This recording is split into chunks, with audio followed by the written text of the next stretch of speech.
جی وعلیکم السلام ورحمۃ اللہ وبرکاتہ۔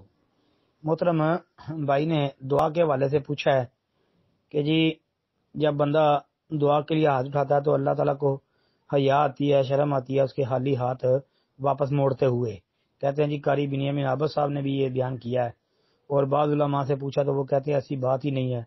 نہیں بھائی، انشاءاللہ ایسی ایک روایت آتی ہے سنن نبی داود کے اندر 1488 نمبر حدیث ہے، کتاب الصلاۃ باب الدعا۔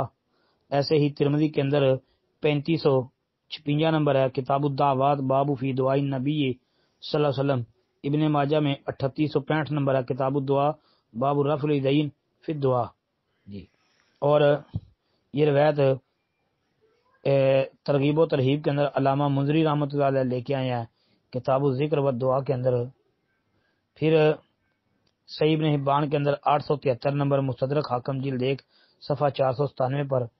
تو اس روایت کے متعلق بعض علماء کا خیال ہے کہ یہ ضعیف ہے، لیکن بھائی حق و انصاف کی بات یہی معلوم ہوتی ہے کہ یہ روایت حسن درجے سے کم نہیں ہے۔ بعض نے تو بالکل صحیح کہا ہے، جیسا کہ شیخ البانی نے اس کو صحیح ترغیب کے اندر صحیح قرار دیا ہے، اور امام حاکم نے بھی اس کو صحیح کہا ہے، بلکہ بخاری مسلم کی شرط پر صحیح کہا ہے۔ تو انشاءاللہ یہ روایت جو ہے صحیح ہے، نہیں تو کم از کم حسن ضرور ہے، اس سے کم نہیں ہے، یعنی یہ قابل اعتبار اور درست بات ہے۔ السلام علیکم ورحمۃ اللہ وبرکاتہ۔